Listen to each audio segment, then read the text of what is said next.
If it wasn't for President Obama's administration, we wouldn't have a Joe Biden administration, right? Not only did serving President Obama make President Biden more popular, but President Obama was an extremely effective surrogate in 2020 on the campaign trail and again in 2022 in the midterms. Former President Barack Obama's 62nd birthday is coming up. Reflecting on President Obama's legacy, how do you see perhaps his influence in the Biden-Harris administration, particularly an administration that has been touted as the most historically diverse administration?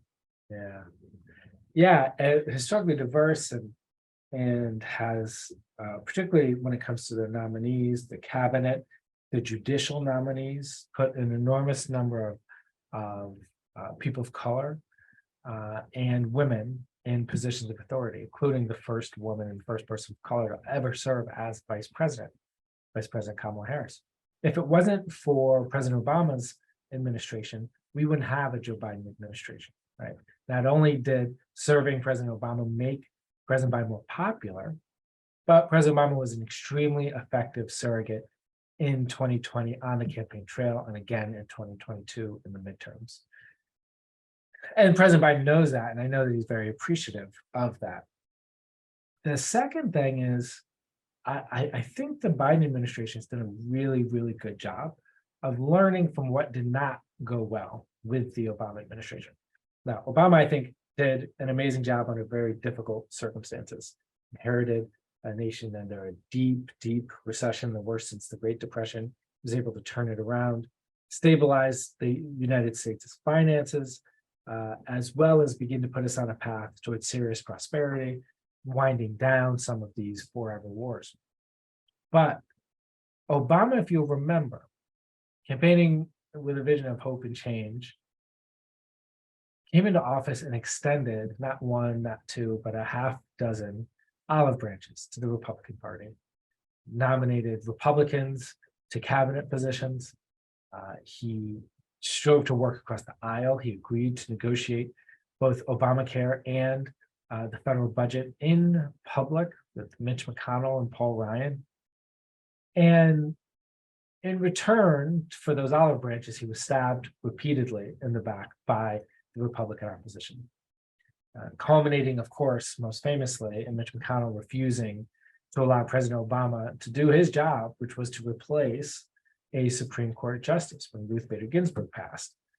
Merrick Garland was nominated, and Mitch McConnell would not even allow a hearing, much less a vote, breaking hundreds of years of tradition and, of course,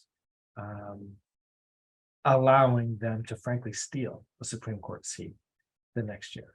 So the Biden administration has come in without any of that Pollyannish naivete, and I think has been much sharper elbowed, more willing to just use power to get things done for the people who put them in charge, and much more willing to invest in the middle class despite and over Republican opposition. So I think the Obama legacy has informed the Biden administration's success in a lot of ways. Looking at President Obama's legacy, we remember him for having a message of hope and change, his signature message.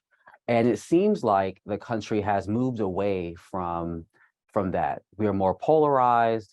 There's far more hatred exuded in politics in particular. Can we ever get back to that message that President Obama was really known for? Yeah, I believe so. But I'm an optimist, and a patriot. I mean, I love this country. I have a lot of faith in this country. I love President Obama, and it's so thrilling to see him get to enjoy his post-White House years. There's no doubt that the challenges are huge.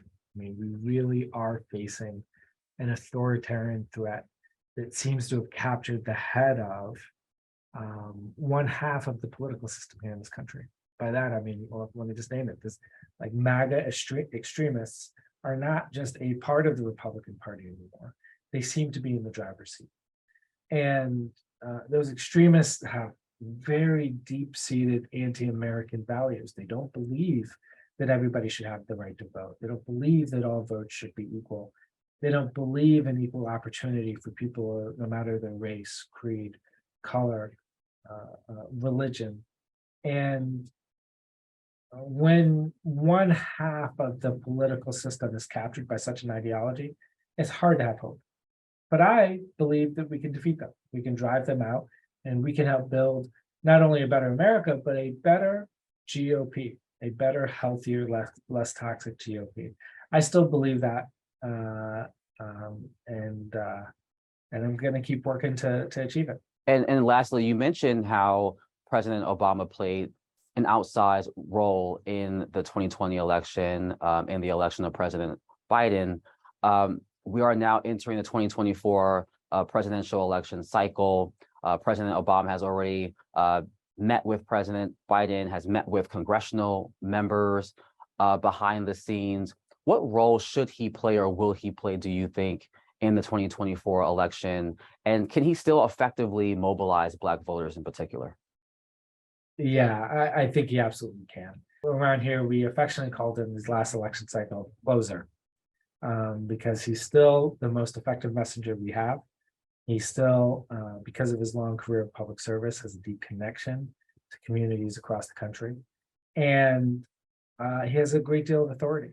And so when deployed on the campaign trail, particularly closer to election day, when people are starting to tune in, turn the TVs on and figure out which choice is right for them at the ballot box, to see President Obama there stumping for President Biden and the Democrats up and down the ballot, we will be fortunate if he serves as the closer once again.